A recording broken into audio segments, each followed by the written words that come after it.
Am I audible, Prabhuji? Yes, Mataji, you are audible. Vinpison Mataji. Hare Krishna. Thank you, Prabhuji. Thank you for the opportunity.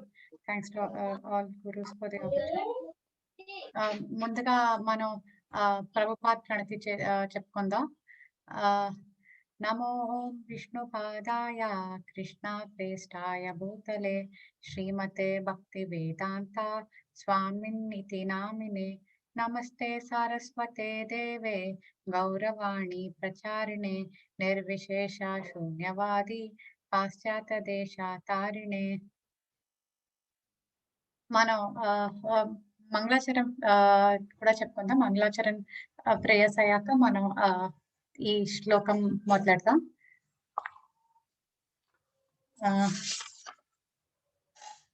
ఓం అజ్ఞానాతిమిరాంధస్య జ్ఞానాంజనశలాకయా చక్షురున్మిలితం యేన తస్మై శ్రీ గురవే నమః. శ్రీచైతన్యమనోభీష్టం స్థాపితం యేన భూతలే స్వయం రూపా కదా మహ్యం దదాతి స్వపదాంతికం. వందేహం శ్రీగురో శ్రీయుత పదకమలం శ్రీగురుం వైష్ణవాంశ్చ శ్రీరూపం సాగ్రజాతం సహగణ రఘునాథావితం తాం సజీవం సద్వైతం సావధూతం పరిజన సహితం కృష్ణ చైతన్య దేవం శ్రీ శ్రీ రాధా కృష్ణ పాదాన్ సహగణ లలితా శ్రీ విశాఖాన్వితాంశ్చ. హే కృష్ణ కరుణా సింధో దీనబంధో జగత్పతే గోపేశ గోపికా కాంత రాధా కాంత నమోస్తుతే. తప్త కాంచన గౌరాంగి రాధే వృందావనేశ్వరి వృషభానుసుతే దేవి ప్రణమామి హరి ప్రియే. వాంఛాకల్పతరుభ్యశ్చ కృపా సింధుభ్య ఏవ చ పతితానాం పావనేభ్యో వైష్ణవేభ్యో నమో నమః. जय श्री कृष्ण चैतन्य प्रभु नित्यानंदा श्री अद्वैत गदाधरा श्रीवासादि गौर भक्त वृंदा. हरे कृष्णा कृष्ण कृष्ण हरे हरे हरे राम राम राम हरे हरे. ओम नमो भगवते वासुदेवाय. ओम नमो भगवते वासुदेवाय. ओम नमो भगवते वासुदेवाय.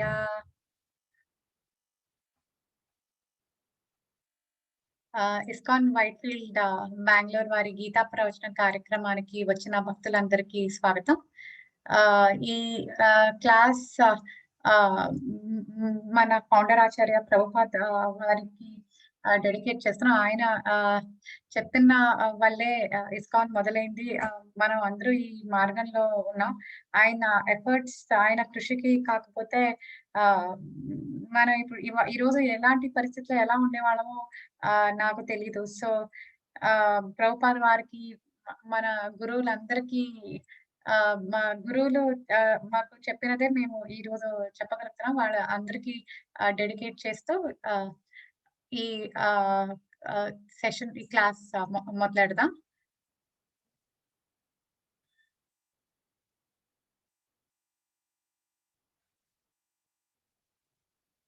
ఇవాళ మనం భగవద్గీత 2వ చాప్టర్ 44th శ్లోక చదువుతాం.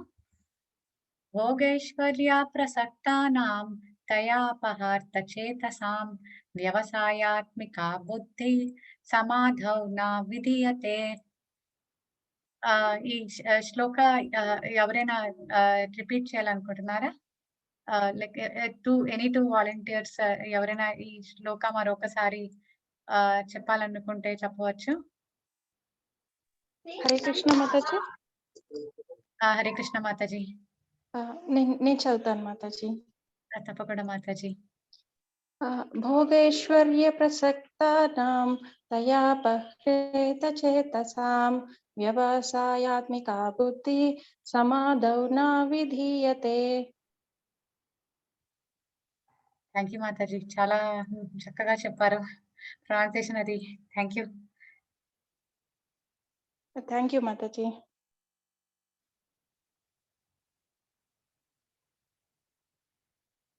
మరి ఎవరైనా ఈ శ్లోకం ఇంకోసారి చెప్పాలి అనుకుంటే చెప్పవచ్చు.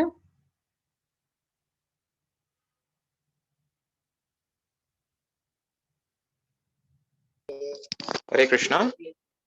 మీ మీ వాయిస్ అన్మ్యూట్ చేయబడింది. మీరు ఎవరైనా మాతాజీకి శ్లోకాన్ని రిపీట్ చేయాలనుకుంటే చేయొచ్చు, ఎవరైనా చేయొచ్చు. Hare Krishna.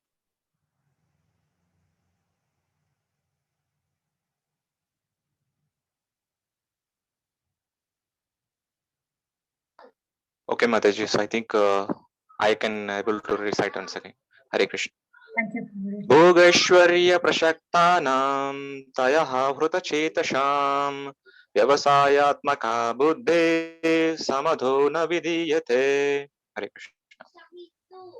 Thank you, Prabhuji. Hare Krishna. ఈ శ్లోకం మనం వర్డ్ బై వర్డ్ మీనింగ్ చూస్తాం ప్రభుపాద్ వారు ఇచ్చిన ట్రాన్స్లేషన్ నుండి. ఇక్కడ భోగ అంటే భౌతిక భోగానికి, ఐశ్వర్యానికి, ప్రసక్తానం అనురక్తులైన వారికి, తయ అటువంటి వాటిచే, అపహృత చేతసాం మనసులో మోహితులైన వారు, వ్యవసాయాత్మిక స్థిర నిశ్చయము బుద్ధి, భగవానుని భక్తియుక్త సేవ, సమాధౌ నియమిత మనసులు, నా విధీయతే కలుగదు.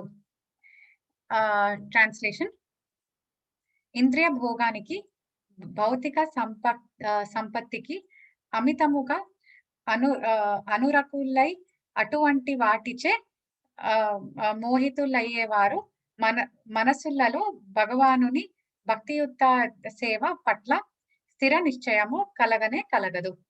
భాష్యము: సమాధి అంటే స్థిరమైన మనసని అర్థము. సమ్యఘాతీయ తేస్మిన్నాత్మ తత్వ యాథాత్మయం. ఆత్మవగాహన కొరకు మనసు స్థిరపడినప్పుడు సమాధిలో ఉన్నదిగా చెప్పబడుతుంది అని వేదని గంటువైన నిరుక్తి చెబుతున్నది. భౌతిక ఇంద్రియ భోగాల పట్ల అభిరుచి కలిగి అటువంటి తాత్కాలిక విషయాలచే మోహితులయ్యే జనులకు సమాధి ఎన్నడూను సాధ్యము కాదు. వారు దాదాపుగా మాయచే శిక్షింపబడిన వారే అవుతారు. ఈ భాష్యము చాలా చక్కగా చెప్పారు.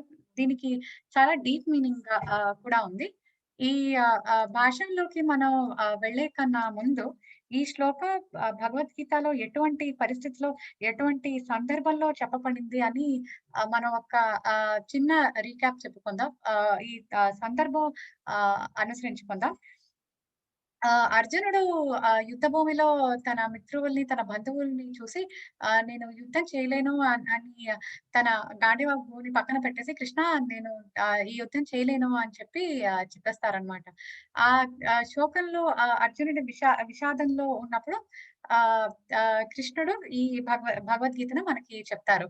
ఇప్పుడు అర్జునుడు ఎందుకు యుద్ధం చేయలేను అని అంటే 4 కారణాలు చెప్తారు అర్జునుడు. మొదటి 4 ప్రశ్నలు అడుగుతారు శ్రీకృష్ణుడు వారిని, నేను ఎందుకు యుద్ధం చేయాలి అని. మొదటిది ఏంటంటే, నేను నా బంధువుల్ని ఎలా చంపగలను అని చెప్పి అడుగుతారు. సో ఇక్కడ ఉన్న వాళ్ళందరూ నా బంధువులు, నా గురువులు, వాళ్ళని నేను ఎలా చంపగలను, వాళ్ళని చంపడం నా వల్ల కాదు అని చెప్పి చెప్తారనమాట.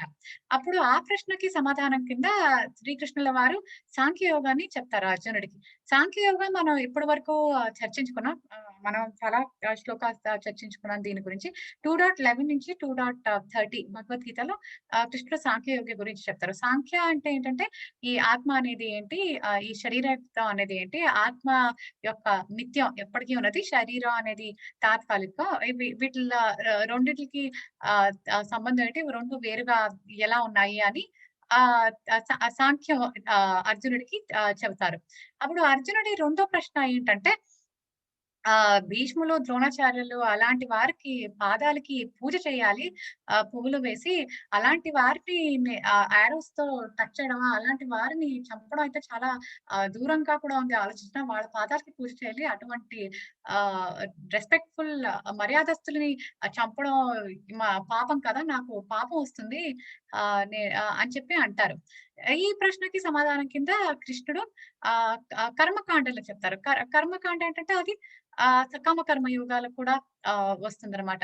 ఇది 2.31 నుంచి 2.38 శ్లోకాస్ వరకు ఉంది. ఈ శ్లోకాలో కృష్ణుడు ఏమని చెప్తారంటే "నువ్వు యుద్ధం చెయ్యి. నువ్వు యుద్ధంలో ఓడిపోయినా, గెలిచిన రెండిట్లో నీకు ఏమీ నష్టం లేదు.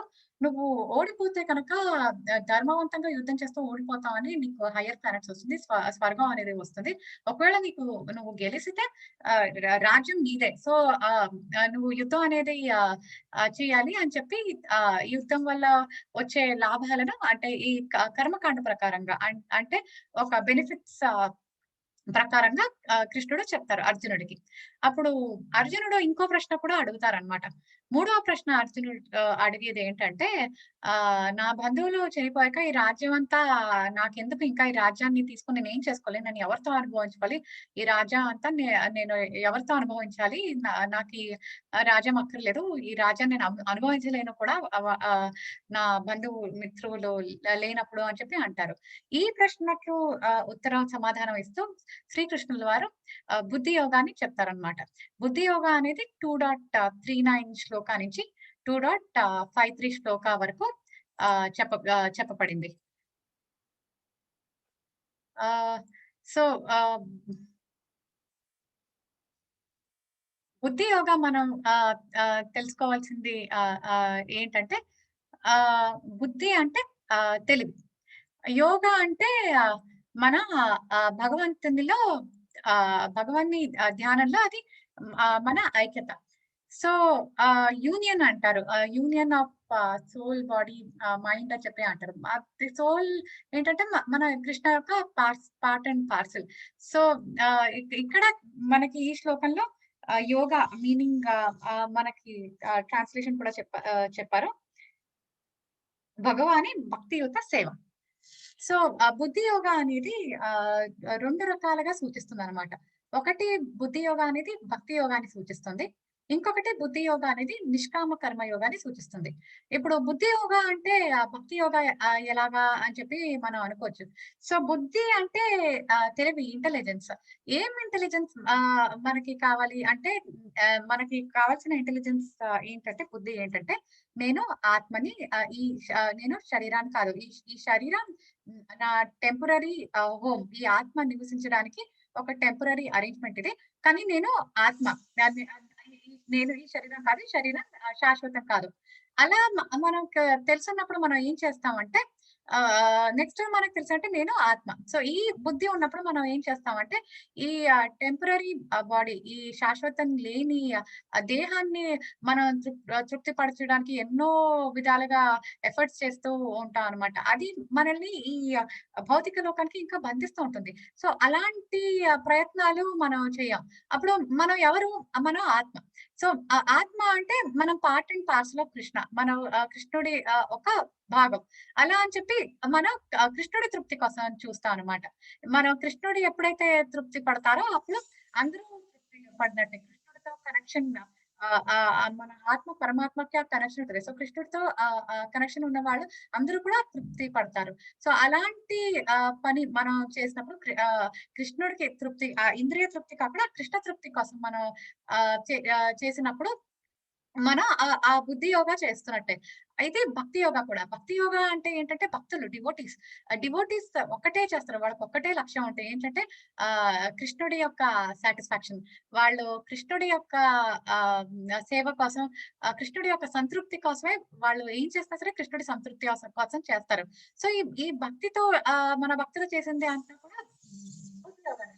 కాకపోతే సో, ఇంకొకటి ఏంటంటే బుద్ధి యోగా అనేది నిష్కామ కర్మ యోగాన్ని కూడా సూచిస్తుంది. సో, నిష్కామ కర్మ యోగాన్ని ఎలా సూచిస్తుంది అంటే, సో, దేవుడి మీద లైక్ భక్తులు ఏంటంటే వాళ్ళు వాళ్ళ కర్మల్ని వాళ్ళు చేయకుండా ఆపేయరు అనమాట. కానీ వాళ్ళ కర్మలు ఎలా ఉంటాయి అంటే దేవుడు మనకిచ్చారు జ్ఞానేంద్రియ, కర్మేంద్రియ అనేది.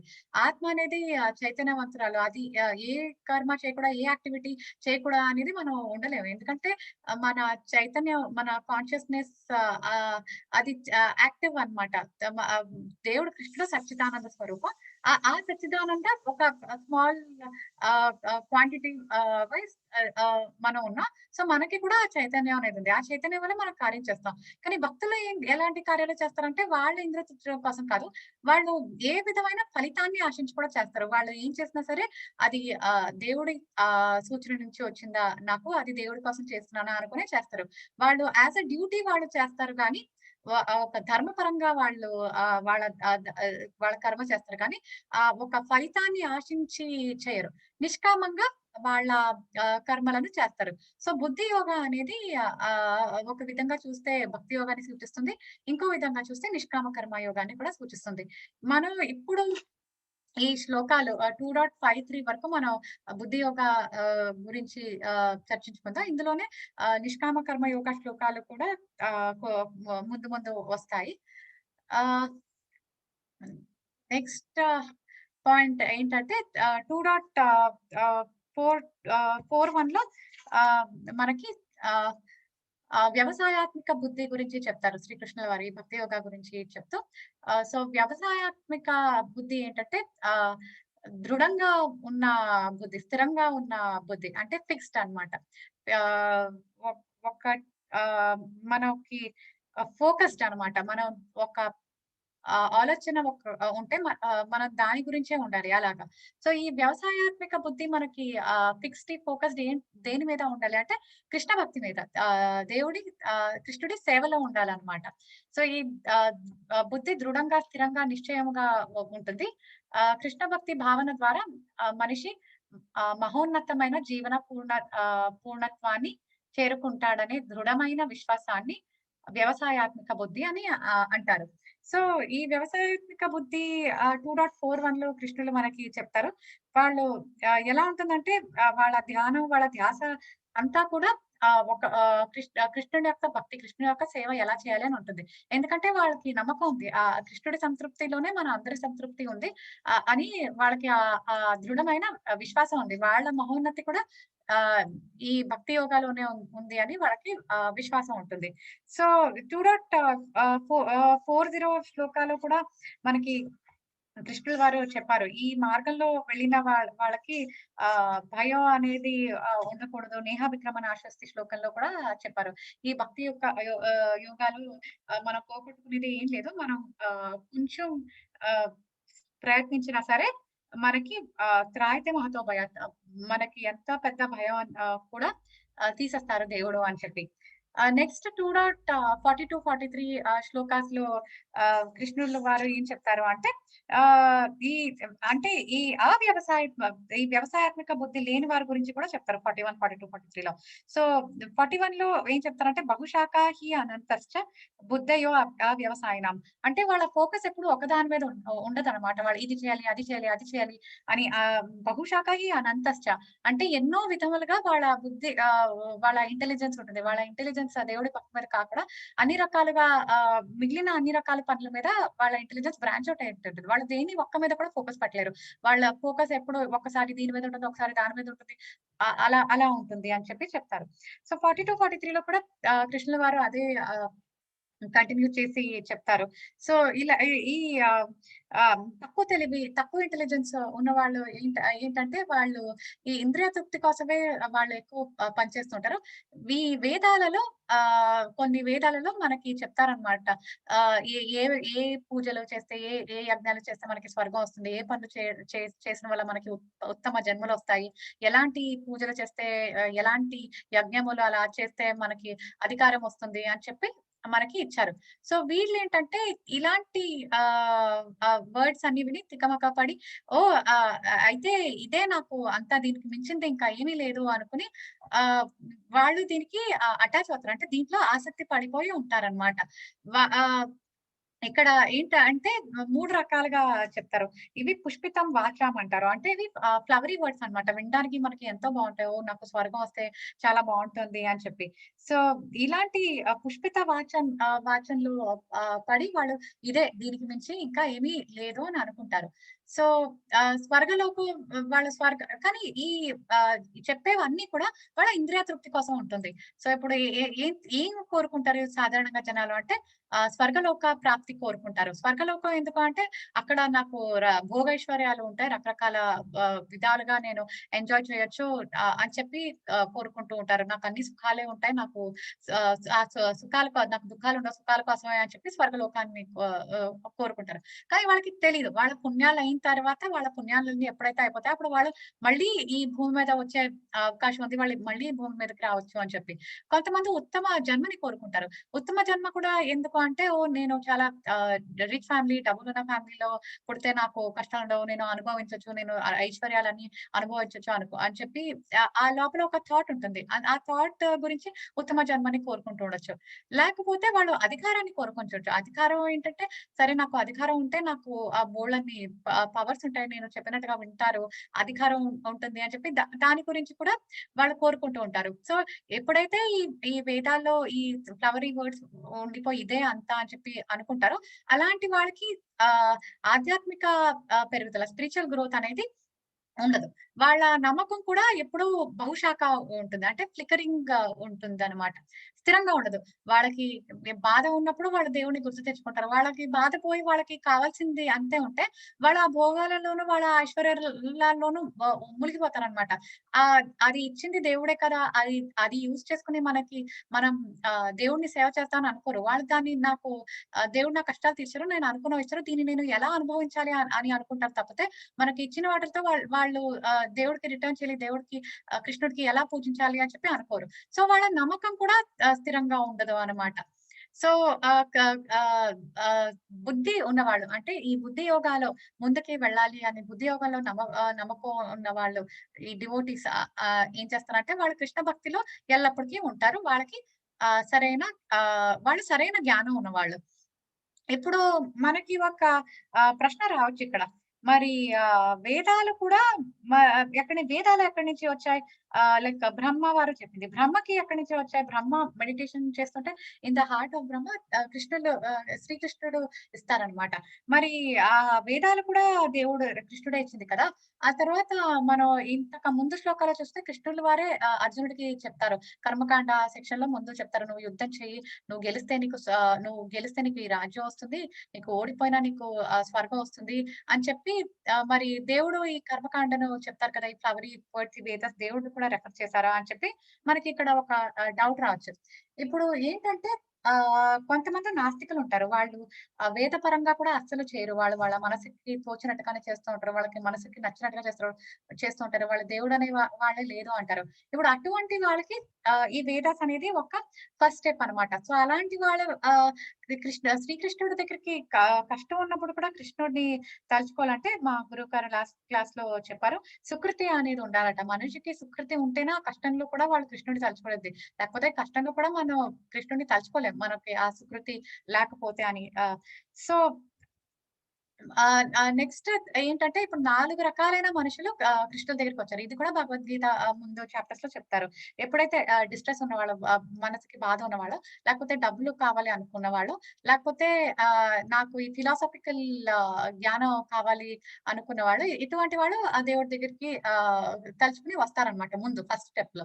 సో, అలాంటి వాళ్ళకి కొంతమందికి ఈ వేదాస్ అని చెప్తారు. సో దట్ వాళ్ళకి దేవుడి మీద ఫెయిత్ ఉంటుంది. ఆ నమ్మకం ఉంటుంది. ఈ ప్రాసెస్ మీద వాళ్ళకి నమ్మకం ఉంటుంది అని చెప్పి. కానీ జ్ఞానులనేవాళ్ళు వాళ్ళు తెలుసుకుంటారు. ఇది అంతా కాదు. సరే ఇలా నేను అనుకున్నదొచ్చింది. ఇది ఫస్ట్ స్టెప్ మాత్రమే.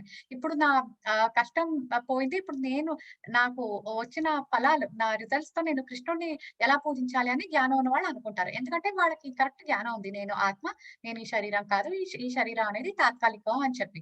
ఇప్పుడు కానీ అల్ప జ్ఞానులు ఏంటంటే, ఓహ్! ఇదే అంతా. నాకు ఇది అనుకున్నాను. నాకిది ఆహ్, ఆహ్, వచ్చేసింది. ఆహ్, నా నా వాళ్ళ ఇంద్రియ తృప్తి కోసం చూస్తారు. ఎప్పుడైతే ఇంద్రియ తృప్తి వచ్చిందో వాళ్ళక్కడే ఆగిపోయి ఇదే అంతా అని అనుకుంటారు. అల్ప జ్ఞానులు అనేవాళ్ళు. సో, ఈ వేదాంత్ బిగినర్స్‌కి ఒక ఫస్ట్ స్టెప్‌లో ఉండాలి గానీ, మనం అక్కడితో ఆగిపోకూడదు. ఇంకా మనం ముందర డివోటీస్ అనేవాళ్ళు వాళ్ళు పర్ఫెక్ట్ నాలెడ్జ్‌లో ఉంటారు. నేను ఆత్మని, నేను ఈ శరీరం కాదు అని. ఇప్పుడు ఇంద్రియ తృప్తి వల్ల మనకి వస్తుంది. మనకి సుఖాలన్నీ వస్తాయి. కానీ ఇవి మనకి ఎప్పుడు కూడా ఉండవు. ఎప్పుడైతే మనం ఈ బాడీలో వదిలేస్తామో అప్పుడు మనకి బాడీలోకి వచ్చే ఐశ్వర్యాలు, సుఖాలు కూడా మనకి ఇక్కడ ఉండిపోతాయి. సో, మనం ఎప్పుడైతే ఆత్మ ఈ దేహాన్ని వదిలేసి ఇంకో దేహానికి వెళ్తుందో, మనం ఆ ఆత్మ తనతో ఇప్పుడు ఈ మెటీరియల్ వెల్త్‌ని తీసుకెళ్ళలేదు. మన పేరు ప్రతిష్ట కూడా మనం చనిపోయాక మనల్ని ఫాలో అవ్వవు. కానీ మన భక్తి, మనకి కృష్ణుడి మీద ఉన్న భక్తి తప్పకుండా మన నెక్స్ట్ బాడీలో కూడా క్యారీ అవుతుంది. నెక్స్ట్ ఫార్మ్‌లో కూడా. మనం చేసిన పుణ్యాలు మనల్ని నెక్స్ట్ దాంట్లో కూడా క్యారీ మన నెక్స్ట్ జన్మలోకి కూడా వెళ్తాయి. సో, ఆ తెలివి ఉన్నవాళ్ళు ఏంటంటే వాళ్ళ ఫోకస్ వాళ్ళు ఒక ప్రయత్నం చేస్తారు. ఒక ఎండీవర్ ఉంటుంది వాళ్ళకి. ఒక ప్రయత్నం చేస్తారు. నేను ఆత్మని, ఆ ఆత్మ అవగాహనలో వాళ్ళకి ప్రయత్నం ఉంటుంది. ఆత్మ అంటే ఏంటి? పరమాత్మ అంటే ఏంటి? ఈ ఆత్మకి, పరమాత్మకి సంబంధం ఏంటి? నాకు కృష్ణుడితో ఎలాంటి సంబంధం ఉంది అని చెప్పి. సో, ఈ వ్యవసాయాత్మిక బుద్ధి అనేది ఆహ్, ఆహ్, ఫిక్స్డ్ మైండ్ అన్నమాట. అది తప్ప వాళ్ళు ఇంకొక దాని మీద వాళ్ళ ఫోకస్‌ని వెళ్ళనివ్వరు. వాళ్ళు ఏ పని చేస్తున్నారు అలా అని వాళ్ళు ఏం పని చేయరు అని కాదు. కానీ వాళ్ళు ఏ పని చేస్తున్నా సరే, ఈ పని కృష్ణుడికి ఎలా రిలేట్ అవుతుంది? ఈ పనితో నేను దేవుడిని కృష్ణుడిని ఎలా తృప్తి పడిస్తాను అని చెప్పి చూస్తారు. వాళ్ళు ఇంద్రియ తృప్తి కోసం చేయరు. కానీ వాళ్ళు కృష్ణుడి తృప్తి కోసం చేస్తారు. సో, ఇది ఈ శ్లోకాలో ఒక ఇంపార్టెంట్ పాయింట్ అన్నమాట. వ్యవసాయాత్మిక బుద్ధి అని చెప్పి 44లో. నెక్స్ట్ పాయింట్ ఇక్కడ చెప్పేది ఏంటంటే వ్యవసాయాత్మిక బుద్ధి సమాధౌ నా విద్యతే. సమాధ్ ఆహ్, ఆహ్, ఆహ్, సమాధి సమాధి గురించి వెళ్ళే కన్నా ముందర మనం ఈ శ్లోకం ఫస్ట్ లైన్‌లోకి వెళ్దాం. భోగైశ్వర్య ప్రసక్తానాం తయా అపహార్త చేతసాం. భోగ ఐశ్వర్య అంటే భోగాలు. భోగాలు అంటే మన బాడీలీ హ్యాపీనెస్, బాడీలీ ప్లెజర్స్, భోగాలు. ఐశ్వర్యాలు అంటే అందరికీ తెలుసు. కొంతమందికి మెటీరియల్ వెల్త్ అన్నమాట. కొంతమందికి అది డబ్బుల రూపంలో అవ్వచ్చు. కొంతమందికి అది ఇల్లు ఒక లగ్జరీస్ అలా అవ్వచ్చు. అలా అయినా ఉండొచ్చు. సో, మనకి ఇక్కడ ఆహ్, ఏం చెప్తున్నారు అంటే ఎవరైతే ప్రసక్తానం అంటే చాలా డీప్ అటాచ్‌మెంట్ అన్నమాట. ఆహ్, ఒక ఆసక్తి, ఆ ఆసక్తి కూడా చాలా ఒక లోతైన ఆసక్తి. వీళ్ళు ఆహ్, భోగైశ్వర్య ప్రసక్తానం ఈ భోగానికి, ఐశ్వర్యానికి ఆసక్తి ఉన్న వాళ్ళు ఎలా ఉంటారంటే, వాళ్ళకి కొన్ని డబ్బులొచ్చాక సరే ఈ డబ్బులు నాకు ఇంకా డబ్బులు ఎలా రావాలి? వాళ్ళకి కొంత ఎంజాయ్‌మెంట్ వచ్చాక నాకు ఇంకా ఎంజాయ్‌మెంట్ ఎలా రావాలి? నెక్స్ట్ నాకు ఇంకా డబ్బులు రావడానికి, ఇంకా ఐశ్వర్యం రావడానికి, ఇంకా భోగాలు రావడానికి నేనేం చేయాలి అని చెప్పి దాంట్లోనే ఉంటారు. ఒకటి తర్వాత ఒకటి, ఒకటి తర్వాత ఒకటి. వాళ్ళు ఎప్పుడూ కూడా ఆహ్, నేను వాళ్ళ ఆత్మావగాహనకి వాళ్ళ మనసు వెళ్ళలేదు అన్నమాట. సో, ఎందుకంటే వాళ్ళు దీనిలోనే మునిగిపోయి ఉంటారు. ఇక్కడ మనకి ఒక అనాలజీ ఏంటంటే ఆహ్, ఒక ఎగ్జాంపుల్ ఏంటంటే ఎప్పుడైతే ఒక సినిమా థియేటర్‌లో మనం కూర్చుంటామో ఐ మీన్ ఆహ్, ఆహ్, ఒక టైమ్‌లో అయితే నేను సినిమా చూసేదాన్ని. సో, సినిమా థియేటర్‌లో కూర్చున్న వాళ్ళకేంటంటే వాళ్ళు మునిగిపోయి ఉంటారు ఆ స్టోరీలో. ఎస్పెషల్లీ ఒక థ్రిల్లర్ ఉంటే నెక్స్ట్ ఏంటి? నెక్స్ట్ ఏంటి? అని. వాళ్ళకి ఇటుపక్క, అటుపక్క ఏం జరుగుతున్నా వాళ్ళకి తెలీదనమాట. ఒక లైట్ ఆన్ అయిందా? ఒక లైట్ ఆఫ్ చేస్తే వాళ్ళు నోటీస్ చేయరు. ఆ మూవీలో మునిగిపోయి ఉంటారనమాట. సో, వీళ్ళు కూడా అలాగే ఏంటంటే ఈ వరల్డ్‌లీ ఆప్యులెన్స్, ఈ ప్రపంచంలో ఉన్న ఈ ఐశ్వర్యాలు, ఈ భోగాలకి అందులోనే వాళ్ళు ట్రాప్ అయి ఉండిపోతారు. సో, వాళ్ళు ఇంకా బయట ఇంకా ఏం జరుగుతున్నా వాళ్ళంత పట్టించుకోరు. వాళ్ళు ఇందులోనే ఉండిపోతారు. ఇదే నా జీవిత లక్ష్యం అని చెప్పి అనుకుంటూ ఉంటారనమాట.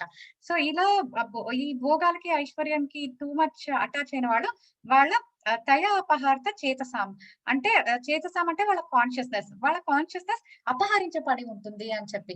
సో, వాళ్ళకి వాళ్ళ ఈ ఈ చైతన్యం అనేది ఏంటంటే, మన ఆత్మ యొక్క ఒక ప్రాపర్టీ అన్నమాట. మనకి ఆత్మ ఉంది అంటే, ఆ చైతన్యం ఉందంటేనే మనకి ఆత్మ ఉన్నట్టు. సో, వాళ్ళ ఈ చైతన్యం అపహరించబడి ఉంటుంది. అంటే వాళ్ళు నేను ఆత్మని, నేను ఈ శరీరం కాదు అని చెప్పి వాళ్ళు రియలైజ్ అవ్వలేకపోతూ ఉంటారు.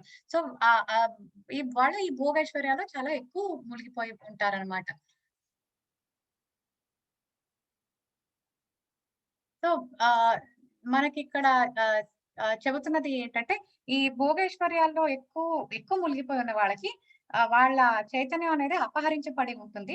అలాంటి వాళ్ళకి వ్యవసాయాత్మిక బుద్ధి అంటే దృఢమైన మన సింగిల్ పాయింటెడ్‌నెస్, ఫిక్స్ పాయింటెడ్‌నెస్, వ్యవసాయాత్మక బుద్ధి సమాధౌన విద్యతే. మరియు సమాధి విధేయతే. వాళ్ళకి ఉండదు. వాళ్ళకి రావు అని చెప్పి చెప్తున్నారు కృష్ణుల వారిక్కడ. సో, సమాధి గురించి మనం ఇక్కడ 2 పాయింట్స్ డిస్కస్ చేసుకుందాం. సారీ. సమాధి అంటే స్థిరమైన మనసు, ఆత్మ అవగాహన కొరకు స్థిరమైన మనస్సు, ఆధ్యాత్మిక సత్యంలో శోషణ చేస్తూ ఉంటారు. సో, సమాధి అంటే ఏంటంటే మనం వ్యవసాయాత్మక బుద్ధి చేసుకున్నాం. వ్యవసాయాత్మక బుద్ధి అంటే ఫిక్స్ పాయింటెడ్‌నెస్. కానీ దేని మీద వాళ్ళకి ఫిక్స్ పాయింటెడ్‌నెస్ ఉంటుంది అంటే కృష్ణుడి యొక్క లోటస్ ఫీట్ మీద. వాళ్ళు దేవుడి యొక్క సేవ మీద, భగవంతుని యొక్క సేవ మీద వాళ్ళకి ఎప్పుడైతే ఆ స్థిర మనసు ఉండి వాళ్ళు చంచలం లేకుండా వాళ్ళ మనసు ఎప్పుడు భగవంతుడి సేవలోనే ధ్యాసలో ఉంటుందో అప్పుడు వాళ్ళు సమాధిలో ఉన్నట్టు. వాళ్ళ ఆత్మ అవగాహన కోరకు వాళ్ళు స్థిరమైన మనసు. ఇప్పుడు సమాధిలో ఉన్నవారి ఎగ్జాంపుల్స్ ఏంటంటే డివోటీ ఎగ్జాంపుల్స్ మనకి అంబరీష్ మహారాజ్ చెప్పుకోవచ్చు. అంబరీష్ మహారాజ్ కానీ లేకపోతే ప్రహ్లాదుడు కానీ లేకపోతే హరిదాస్ ఠాకూర్ కానీ మన ప్రభుపాద్ వారే చాలా మంది ప్రభుపాద్ వారు ఎప్పుడు ఏ పని చేస్తానో అది కృష్ణుడి సేవ కోసమే చేశారు. ఒక ఆత్మతృప్తి కోసం చేసినట్టు ఏమీ కూడా లేదు. అంతా వాళ్ళు కృష్ణుడి కోసమే చేస్తారు. స్థిరంగా వాళ్ళ మనసు ఎప్పుడు కృష్ణ కాన్షియస్ లోనే ఉంది. సో మన ప్రభుపాద్ వారి ఇన్స్పిరేషన్ తీసుకోవచ్చు సమాధిలో ఉండడానికి. ఇంకొకటి ఏంటంటే అంబరీష్ ప్రభు. అంబరీష్ మహారాజ్ ఏంటంటే ఒకసారి ఏకాదశి ఉపవాసం ఉంటారు. ఆ ఉపవాసం అయ్యాక వాళ్ళు దూర్వాస మునిని ఆహ్వానిస్తారనమాట. సో దూర్వాస ముని వచ్చినప్పుడు వాళ్ళు నా కాలకృత్యాలు కోసం అని చెప్పి వెళ్తారు నది దగ్గరికి.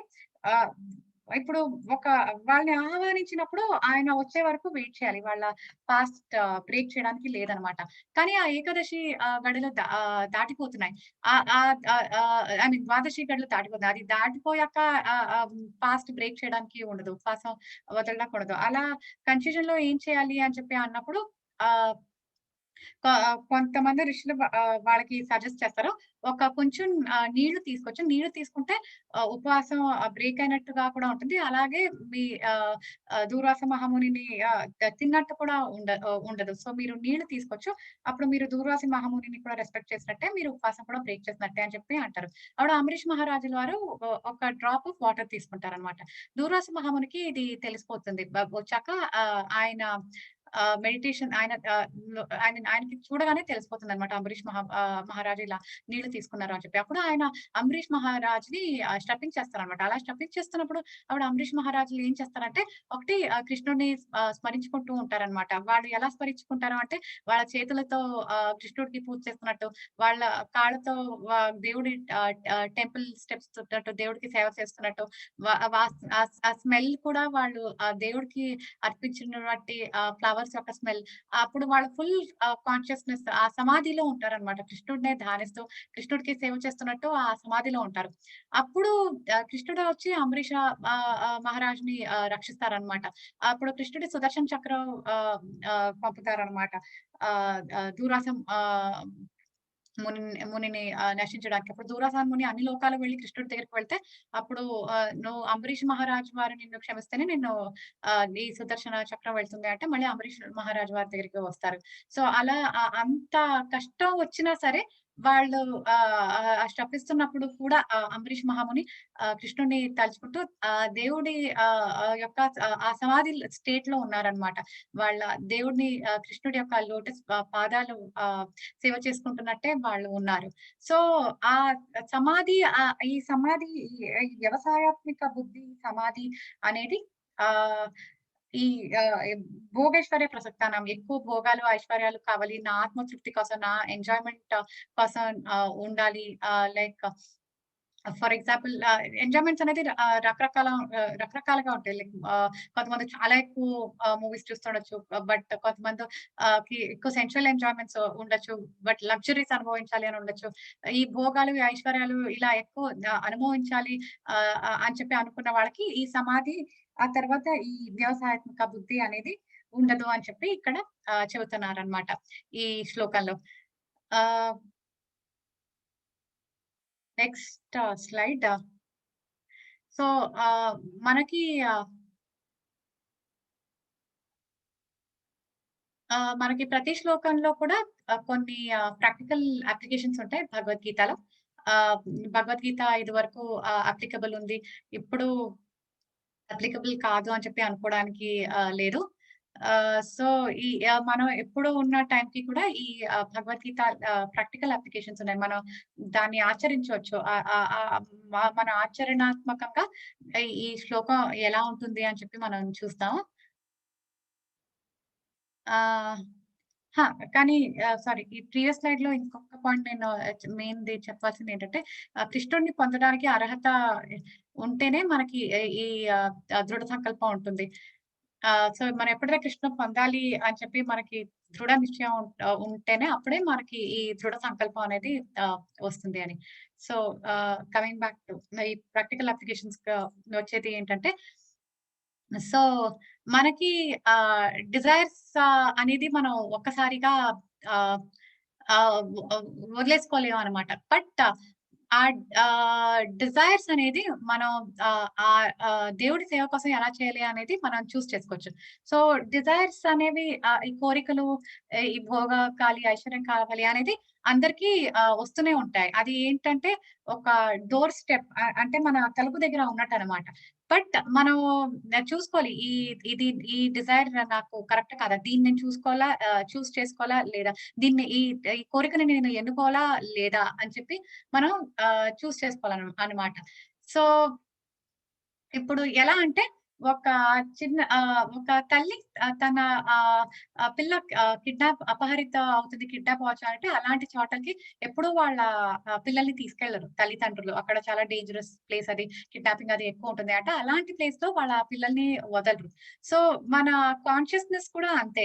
సో, ఇప్పుడు ఒక చిన్న పిల్లాడికి ఎవరైతే చాక్లేట్ ఇస్తారో, ఆ చిన్న పిల్లాడు మరీ చిన్న పిల్లాడు, వాళ్ళకంత జ్ఞానం లేదు, వాళ్ళకంత వివేకం లేదు అంటే, ఆ చాక్లేట్ కోసమే వెళ్ళిపోతూ ఉంటారు. వాళ్ళు ఎక్కడికి పిలిస్తే అక్కడికి వెళ్ళిపోతారు. అదే పిల్లలు కొంచెం పెద్దయ్యాక వాళ్ళకి కొంచెం జ్ఞానం, కొంచెం తెలివితేటలేక ఎవరైనా చాక్లేట్ ఇస్తే వాళ్ళు ఏం చేస్తారో వాళ్ళకి వాళ్ళకి తెలుస్తుంది. ఓహ్! ఈ చాక్లేట్ ఇచ్చింది ఎవరో స్ట్రేంజర్, అంటే నా తల్లిదండ్రులు కాదు. నా తల్లిదండ్రుల దగ్గర నుంచి దూరం చేయడానికి వాళ్ళు నాకీ చాక్లేట్ ఇచ్చారు అని చెప్పి వాళ్ళకి తెలుస్తుంది. అలాగే మనకి ఎప్పుడైతే మనకి ఇంటెలిజెన్స్ అనేది పెరుగుతుందో, అప్పుడు ఆ ఇంటెలిజెన్స్ మన కాన్షియస్‌నెస్, అంటే మన చైతన్యాన్ని కాపాడుతుందనమాట. మన చైతన్యాన్ని ఇలా ఈ కోరికలతో అపహరితం అవ్వకుండా చూస్తుంది. సో, అందుకనే మనం మన బుద్ధిని మనం పెంచుకోవాలి. అది ఎలా పెంచుకుంటాం అంటే, అది కృష్ణుడి సేవ చేస్తుంటేనే ఆ ఇంటెలిజెన్స్ మనకిచ్చేది కృష్ణనే.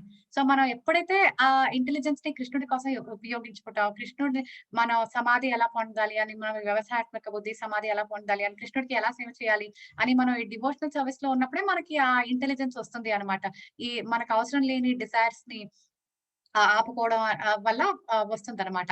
సో, మనం ఈ ముందు ముందు కూడా మనకి స్టెప్ బై స్టెప్ చేస్తారు. ఈ డివోషనల్ సర్విస్ ఎలా చేయాలి? దేవుడిని ఎలా స్మరించాలి అని చెప్పి. సో, ఆహ్ మనకి ఈ డిజైర్స్ మనకి ఎలా చూజ్ చేసుకోగలం, అంటే ఎలా చూజ్ చేసుకోవాలి, ఎలా చూజ్ చేసుకోకూడదు అంటే, మనకి తెలుసు మన ఆహ్, బాడీని ప్లెజర్స్ ఫుల్‌ఫిల్ చేయడానికి అవి టెంపరరీ. అవి ఒక డిజైర్ వెళ్ళిపోయాక ఇంకో డిజైర్ వస్తూ ఉంటుంది. ఇంకో డిజైర్ వస్తుంది. ముందు శ్లోకాల్లో కూడా చెప్తారు అన్నమాట. ఈ సముద్రంలోకి ఈ నదిలు ప్రవహిస్తున్నట్టుగా ఈ మనుషుల్లోకి ఈ డిజైర్స్ అనేది ప్రవహిస్తూనే ఉంటాయి. కానీ ఆ సముద్రం ఎలా డిస్టర్బ్ అవ్వకుండా ఉంటుందో, మనం కూడా అలాగే ఉండాలి, ఫిక్స్డ్ మైండ్‌గా ఉండాలి అని చెప్పి కూడా భగవద్గీత నెక్స్ట్ శ్లోకాల్లో మనకి చెప్తారనమాట. సో, కృష్ణుడు మనకిక్కడ చెప్పేదేంటంటే, అతి బలవంతుడట. అంటే సర్వశక్తి గలవాళ్ళు కృష్ణ. కృష్ణ గోవర్ధన పర్వతాన్ని ఎత్తగలరు. ఒక చిన్న 6 ఏళ్ల, 7 ఏళ్ల వయసులో ఒక్క చిన్న వేలు మీద, ఒక లిటిల్ ఫింగర్ మీద కృష్ణుడు గోవర్ధన పర్వతాన్ని ఎత్తారు. అంత శక్తి ఉన్నవాళ్ళు కృష్ణ. సో, మనం సర్వశక్తి ఉన్నవాళ్ళు అంటే, ఒకటి మనం అనుకున్నదేంటంటే సూపర్ హ్యూమన్ పవర్స్ అది ఉన్నాయి కృష్ణుడికి అని చెప్పి. ఇంకొక విధంగా మనం దీన్ని ఎలా చూడొచ్చు అంటే, మనకి ఉన్న అటాచ్‌మెంట్స్, మన డిజైర్స్‌కి మనకి ఉన్న అటాచ్‌మెంట్ కూడా అవి చాలా కష్టం వాటిల్ని ఓవర్‌కమ్ అవ్వడం, అవి దాటి వెళ్ళడం అనేది. సో, ఎప్పుడైతే ఏ పనైతే మనం మన స్వంతంగా మనం చేయలేమో, మనకి అది చాలా కష్టం ఉండొచ్చు. ఇది నేను తీయలేను, ఇది నేను లిఫ్ట్ చేయలేను అని చెప్పి. అది కృష్ణుడు చాలా సులభంగా తీసేస్తారనమాట. గోవర్ధన పర్వతం తీసినట్టుగా దేవుడు మన అటాచ్‌మెంట్‌ని కూడా దేవుడు చాలా ఈజీగా తీసేయొచ్చు. సో, మనం మన భక్తిలో నిశ్చయంగా ఉండాలి. ఎప్పుడైతే నేను కృష్ణుడి సేవ చేయాలి. అదే నా లక్ష్యం.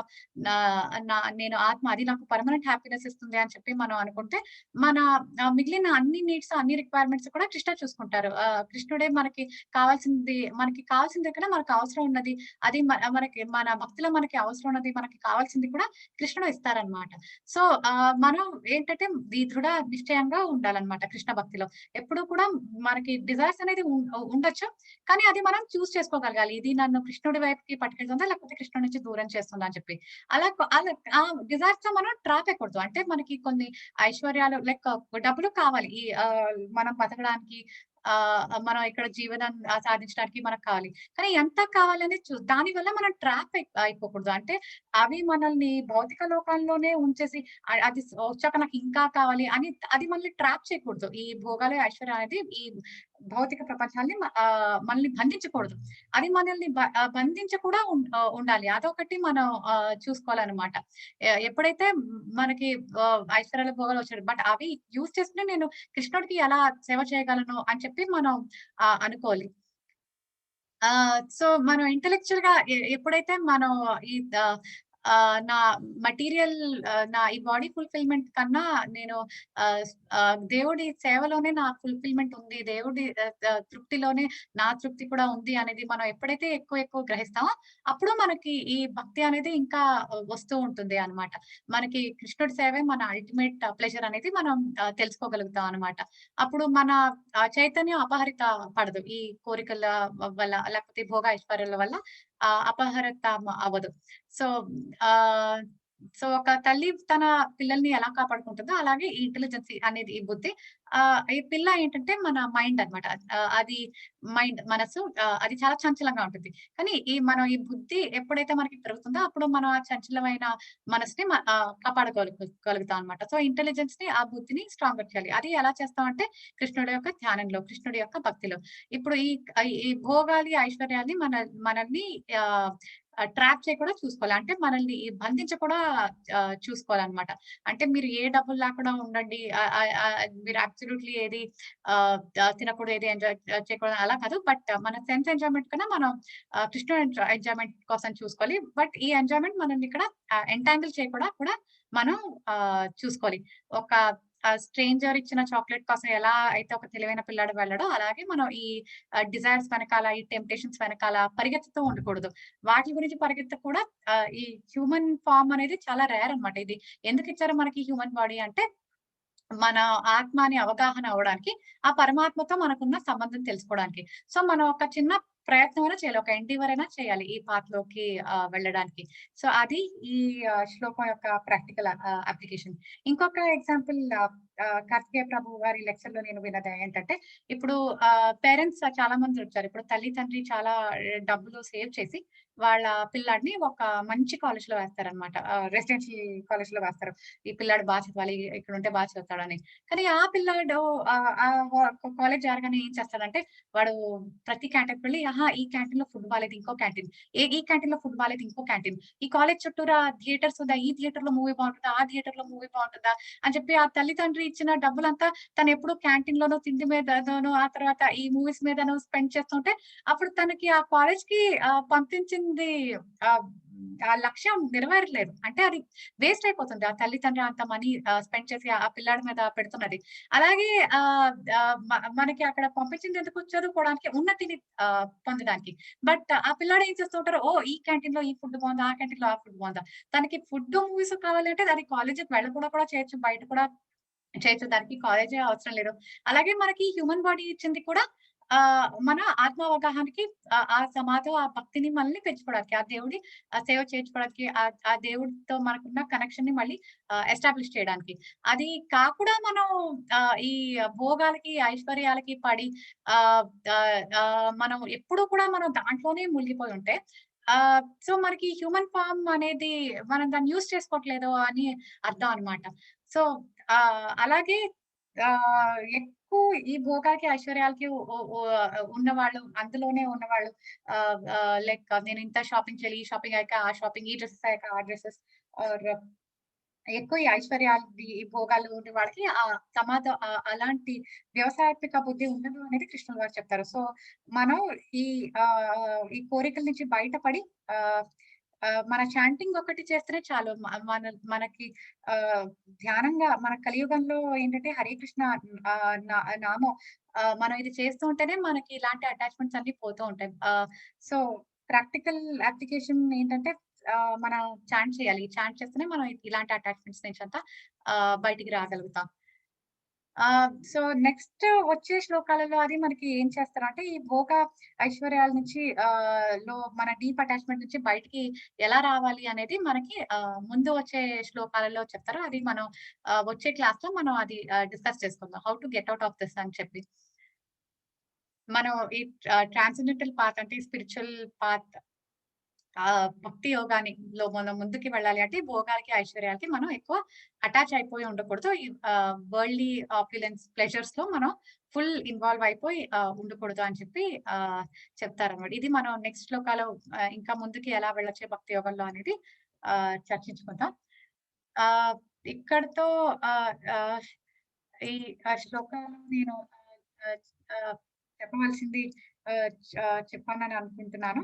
ఆహ్, నేను ఫినిష్ చేసే కన్నా ముందు నా కృతజ్ఞతలు చెప్పుకుంటాను. ఆహ్, ఫౌండర్ ఆచార్య ముందుగా భక్తి వేదాంత స్వామి ప్రభుపాద వారికి ఆహ్, ఫస్ట్ స్లైడ్‌లో చెప్పినట్టుగానే ప్రభుపాద్ వారి కృషి ఆయన ఎఫర్ట్ వల్లే మనం అందరూ ఈ రోజు ఇలా కూర్చొని డిస్కస్ గలుగుతున్నాం. లేకపోతే మనమందరూ కూడా ఇప్పుడు బయట ఎక్కడో ఉండి ఏ మూవీనో చూసుకుంటూ, ఏ షాపింగ్ అది చేసుకుంటూ ఉంటారు. అలా చేయకుండా మనం ఇక్కడ ఉన్నాము అని కూడా అంటే అది కూడా భక్తి వల్లే. ఆ సుకృతి వల్లే మనం కృష్ణుల్ని ఈరోజు తలుచుకుంటున్నాం అని చెప్పి. సో, నెక్స్ట్ కృతజ్ఞతలు ఇస్కాన్ వైట్‌ఫీల్డ్ ప్రభుజీ, హరిక్షేత్ర ప్రభుజీ, గౌరాంగ్ దాస్ ప్రభుజీ, సీతాదేవి మాతాజీకి నా కృతజ్ఞతలు. తర్వాత నా గీత క్లాస్ నా భక్తి వృక్ష గురువులు రాఘవేంద్ర దాస్ ప్రభుజీ, యుగల్ కిషోర్ దాస్ ప్రభుజీ మరియు కార్తికేయ దాస్ ప్రభుజీ శ్లోక డే నుండి కూడా నేను చాలా నేర్చుకున్నాను. తర్వాత ఆన్‌లైన్ పర్పట్ నాకు ఈ శ్లోకాకి హెల్ప్ చేసిన వారు కోటి శశి గౌరాంగ్ దాస్ ప్రభుజీ. తర్వాత ఆన్‌లైన్ నేను చైతన్య చరణ్ దాస్ ప్రభుజీ విన్నాను. ప్రాక్టికల్ అప్లికేషన్స్ అక్కడి నుంచి నేను తీసుకున్నాను. మిగిలిందంతా నాకు నేను నా రెగ్యులర్ భక్తి వృక్ష క్లాస్ విన్నది హరిక్షేత్ర దాస్ ప్రభుజీ గారు చెప్పింది. ఆ తర్వాత ఈ చాప్టర్ 2కి సౌజన్య మాతాజీ చాలా ప్రిపేర్ అయ్యారు. మాకు రీక్యాప్ స్లైడ్స్ అంటే 2.44 వరకు జరిగిందంతా నోట్స్ అంతా ఇచ్చారు. నాకు చాలా హెల్ప్ చేశారు. సో, సౌజన్య మాతాజీకి కూడా నా కృతజ్ఞతలు చెప్పుకుంటూ తర్వాత ఈ కోవిడ్ సిట్యుయేషన్‌లో చాలా మంది ఆహ్, ఆహ్, ఇప్పుడు ఫేస్ చేస్తున్నారు. వాళ్ళందరూ రికవర్ అవుతున్నారు. కొంతమంది ఇంకా సింప్టమ్స్ ఉన్నాయి. కొంతమంది సింప్టమ్స్ నుంచి బయటకొచ్చారు. సో, మా గురువులు, మా డివోటీస్ అందరూ కూడా డివోటీస్ అనే కాదు, నాన్ డివోటీస్ కూడా అందరూ కూడా ఈ సిట్యుయేషన్ నుంచి బయటికి రావాలి అని మనం ఒక్కసారి హరే కృష్ణ మహామంత్రాన్ని చెప్పుకుందాం. హరే కృష్ణ, హరే కృష్ణ, హరే కృష్ణ కృష్ణ, కృష్ణ, కృష్ణ హరే కృష్ణ, హరే, హరే హరే, హరే హరే రామ, హరే రామ, రామ, హరే రామ, రామ రామ రామ, హరే రామ, హరే. హరే. పార్టిసిపెంట్స్ అందరికీ కూడా ధన్యవాదాలు. నేను చెప్పిన ఆహ్, ఆహ్, విన్నందుకు థాంక్ యూ. ఇప్పుడు ఈ శ్లోకం మీద గాని ఏమైనా క్వెషన్స్ ఉంటే అడగొచ్చు. హరే కృష్ణ మాతాజీ. హరే హరే కృష్ణ రమ్య మాతాజీ. చాలా చాలా Hare Krishna wonderful class Prabhuji. Mataji. So, మీరు వర్డ్ బై వర్డ్ అంటే దానికి ఎగ్జాంపుల్స్‌తో పాటు చాలా చక్కగా ఎక్స్‌ప్లెయిన్ చేశారు. సో, ఇప్పుడు భక్తులు మీకేమైనా క్వెషన్స్ ఈ క్లాస్ నుంచి మీరేమైనా నేర్చుకున్నది, లేకుంటే మీకేమన్నా డౌట్స్, లేకుంటే మీరేమన్నా అడగాలి అనుకుంటే మాతాజీని అడగొచ్చు. మీ మీ మీ ఆప్షన్స్‌ని అన్‌మ్యూట్ చేయబడింది. మీరేమన్నా క్వెషన్స్ ఉంటే, ప్రశ్నలుంటే అడగొచ్చు మాతాజీని డైరెక్ట్‌గా. మీరు జస్ట్ నీడ్ టు అన్‌మ్యూట్ చేసుకొని మీ ప్రశ్నలు అడగొచ్చు. హరే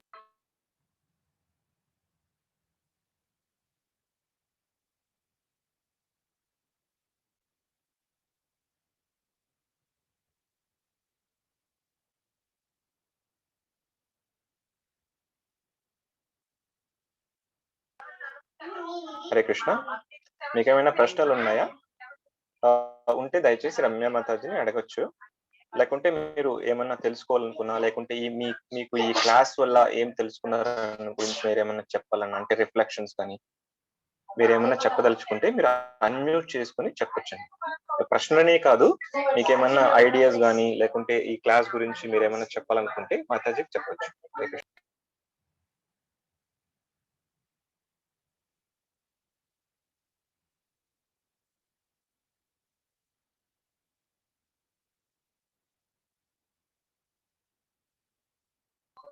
అంటే ఏం ప్రశ్నలు లేనట్టుంది మాతాజీ. సో కోటిశేషు ప్రభు గారు, కోటిశేషు ప్రభు గారు. హరే కృష్ణ. హరే కృష్ణ మాతాజీ, రమ్య మాతాజీ, కృష్ణ చాలా ప్రభుజీ. చక్కగా ఈరోజు మీరు 2వ అధ్యాయం 44 శ్లోకం చాలా చక్కగా వివరించారు మాకు. సో భోగైశ్వర్యాల వల్ల ఎవరైతే ఆసక్తి గలవారు సో ఎన్నటికీ భక్తి యొక్క సేవల పట్ల అది స్థిర మనస్సు అనేది ఉండదు అనమాట. సో ఈ శ్లోకం దాని గురించి చక్కగా వివరిస్తుంది. సో మనం ఇంతకు ముందు క్లాస్ లో కూడా ప్రవచనంలో విన్నాము. 2వ అధ్యాయం 41వ శ్లోకంలో, తర్వాత 42, 43 శ్లోకంలో. సో ఎవరైతే ఈ కర్మకాండ కార్యక్రమాలు ఎవరైతే చేస్తున్నారో, సో వేదాలని అనుసరించి సో ఎవరైతే వీటిని చేస్తున్నారో జనరల్ గా వారికి ఆ కార్యాలు ఏవైతే ఉన్నాయో వాటిని వాళ్ళు ఏమంటారు, ఇట్స్ లైక్ అదే వాళ్ళ యొక్క జీవిత like goal of the life. దాని మించి వేరేది ఏది లేదు అనుకుంటారు అన్నమాట. కానీ వేదాల్లో చూసినట్లయితే వేదాల యొక్క సారం ఏంటి అంటే భగవంతుని గురించి తెలుసుకోవడం. సో ఈ ఎవరైతే జనరల్ గా ఇలా చెప్పబడింది అనమాట, ఎవరైతే వేదాలు అనుసరిస్తూ భగవంతుని ఎవరైతే తెలుసుకోలేకపోతారో వాళ్ళని మూఢులుగా లేకపోతే అంటే తెలివి జ్ఞానం అజ్ఞానులతో పోల్చబడ్డది అనమాట. సో ఎందుకంటే ఒక ఉదాహరణకి చాకలి వాడికి మనం ఎప్పుడైతే వజ్రం విలువ తెలియని చాకలి వాడికి మనం ఒక పెద్ద వజ్రాన్ని ఇస్తే అతను ఆ వజ్రాన్ని రాయిగా అర్థం చేసుకొని బట్టలు ఉతకడానికి మాత్రమే వాడతారు, కానీ ఆ వజ్రం యొక్క విలువ తెలుసుకొని వాటితో తన జీవితాన్ని మార్చుకోగలిగే అవకాశాన్ని అతను తెలుసుకోలేకపోతాడు అన్నమాట. సో అలాగే ఎవరైతే ఈ కర్మకాండ కార్యక్రమాలు వేదాలను అనుసరించి చేస్తున్నారో జనరల్ గా వేదాలు భగవంతుని గురించి తెలుసుకోమని చెప్తున్నా కూడా వాటిని పట్టించుకోకుండా వారి యొక్క ఆనందం కోసం ఎవరైతే ఈ కర్మకాండ కార్యక్రమాలు చేస్తూ ఉంటారో వారిని అజ్ఞానులుగా చెప్పబడ్డారనమాట. సో అటువంటి వారు జనరల్ గా ఈ భక్తియుక్త సేవలు, తర్వాత భగవంతుని అర్థం చేసుకోవడం అనేది వాళ్ళకు చాలా దూరమైన విషయం అనమాట. వాళ్ళు ఎన్నటికీ భగవంతుని తెలుసుకునే అనే మార్గానికి రాలేరనమాట, ఆ పాయింట్ కి రాలేరనమాట. సో అదే ఈరోజు మనకు ఈ రోజు 44వ శ్లోకం శ్రీకృష్ణ భగవంతుడు అదే చెప్తున్నారు అర్జునకు. సో నెక్స్ట్ వారం 45వ శ్లోకం గురించి మనం దీని నుంచి ఎలా బయటికి రావాలి అనే పరిష్కారం గురించి శ్రీకృష్ణ భగవానుడు చెప్పబోతున్నాడు అనమాట అర్జునునికి. సో కృష్ణుడు అర్జునునికి ఈ ఫలాపేక్ష ఏదైతే ఉందో, తర్వాత ఈ నా యొక్క ఏమంటారు డ్యూటీ బాధ్యత ఏదైతే ఉందో వాటిని నిర్వర్తిస్తూ భగవంతుని ఎలా చేరుకోవాలి, భగవంతుని నిరంతరం ఎలా గుర్తు పెట్టుకోవాలి, లేకపోతే నిరంతరం ఎలా ధ్యానించుకుంటూ ఈరోజు చెప్పుకున్నాం మనం సమాధిలో ఎలా ఉండాలి. సో దాని గురించి చెప్పబోతున్నాను అనమాట. సో నెక్స్ట్ వారం. సో ఇంతటితో మనం ఈ రోజు యొక్క కార్యక్రమాన్ని మనం ముగిస్తాము. ఎవరికైనా ఇంకా ఏమైనా ప్రశ్నలు లేకపోతే సమస్యలు లేకపోతే ఏమైనా మీకు నచ్చిన సందర్భం ఏదైనా విన్నప్పుడు ఈ రోజు కార్యక్రమంలో మీరు విన్న ఏదైనా మంచి పాయింట్ ఏదైనా చెప్పాలనుకుంటే మీరు షేర్ చేయొచ్చండి. లేకపోతే మనం ఈరోజు క్లాస్ మనం ముగిద్దాం. Hare Krishna. Krishna Prabhuji. Thank you for the opportunity. Hare Krishna. Hare Krishna Ramya Mataji. ప్రశ్నలు లేవంటే రెండు అర్థాలు, ఒకరికి మొత్తం అర్థమైంది లేకపోతే ఎవరికి అర్థం కాలేదు అని.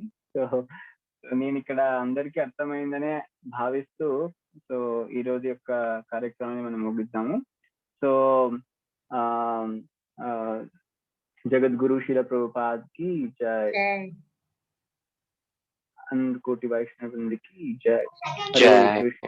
హరే కృష్ణ హరే కృష్ణ కృష్ణ కృష్ణ హరే హరే హరే రామ రామ రామ హరే హరే.